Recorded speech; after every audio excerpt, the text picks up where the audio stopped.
India में करीब 10 लाख के आसपास यूपीएससी के फॉर्म भरे जाते हैं। उनमें से सिलेक्शन कितनों का होता है? सिर्फ 1000 बच्चों का। मतलब सक्सेस रेट कितनी है? सिर्फ 0.01%। फिर भी इतने सारे लोग यूपीएससी की प्रिपरेशन क्यों करते हैं? इसके कारणों को हम इस वीडियो में आगे देखेंगे।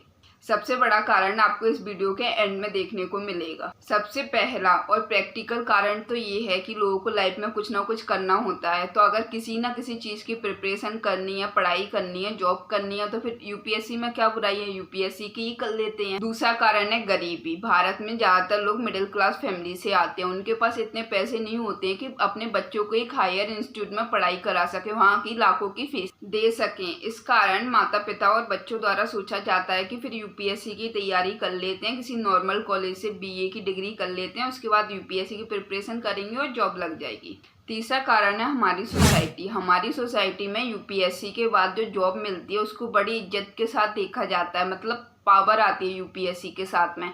आपने पूजा खेड़कर का केस देखा होगा, उसके पास इतना पैसा था, उसके माता पिता के पास इतना पैसा था, तब भी वो यूपीएससी में जाना चाहती थी इतने फर्जीवाड़ा करने के बाद में, क्योंकि उसको पावर चाहिए थी। तो तीसरा कारण यूपीएससी का पावर है। चौथा कारण देखें तो एक फैमिली बैकग्राउंड भी होता है। कुछ स्टूडेंट होते हैं उनके परिवार में पहले से ही कोई ना कोई यूपीएससी वाली फील्ड में होता है। कोई आईआरएस होता है, कोई आईपीएस होता है, कोई आईएएस होता है, तो उनके बच्चे भी उसी फील्ड में जाना चाहते हैं, फिर वो आगे उसी को कंटिन्यू करते हैं। पांचवा कारण देखें तो हमारा कॉर्पोरेट कल्चर। हमारे कॉर्पोरेट कल्चर का ऐसा हाल है कि वहाँ पर लोगों को पागलों की तरह काम कराया जाता है। जैसे अभी देखा आपने सीए एना सेबेस्टियन के बारे में। अब छठवां कारण देखें तो सोशल मीडिया। आप सोच रहे होंगे सोशल मीडिया कैसे? सोशल मीडिया पे आज आप देखें तो जितने भी आईएएस आईपीएस होते हैं उनको एक सेलिब्रिटी की तरह दिखाया जाता है कि उनके फोटो दिखाए जा रहे हैं, वीडियो दिखाए जा रहे हैं, बैकग्राउंड में मोटिवेशनल गाने लगाए जा रहे हैं।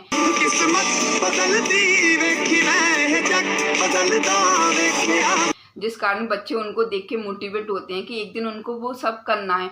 भले ये सब इंटरव्यू में बोले कि उनको नेशन को सर्व करना है, सोसाइटी को सर्व करना है, पर कहीं ना कहीं वो एक ऐसी लाइफ चाहते हैं जो इस सोशल मीडिया पे दिखाई जा रही है। सातवां कारण होता है कि खुद को प्रूव करने का। कुछ एस्पिरेंट ऐसे होते हैं उनको सोसाइटी में खुद को प्रूव करना होता है कि हमने इतनी बड़ी चीज़ अचीव कर ली है। इस कारण सालों साल वो इंटरव्यू देते हैं, मेंस देते हैं, प्री देते हैं, भले उनका निकले या नहीं निकले, वो सालों लगा देते हैं उसको, पर उनको खुद को प्रूव करना होता है।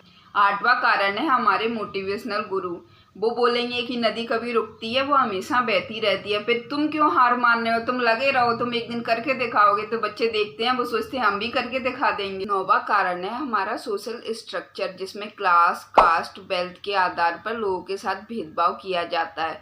इस कारण वो कोशिश करते हैं कि खुद को पावर में लाएं, अपने आप को और अपने परिवार को इन समस्याओं से बाहर निकालें। इस कारण वो यूपीएससी को चुनते हैं। 10वां कारण है कुछ लोग सच में यूपीएससी की तैयारी करके देश की सेवा करना चाहते हैं। वो बचपन से सोचते हैं कि उन्हें यूपीएससी निकालना है।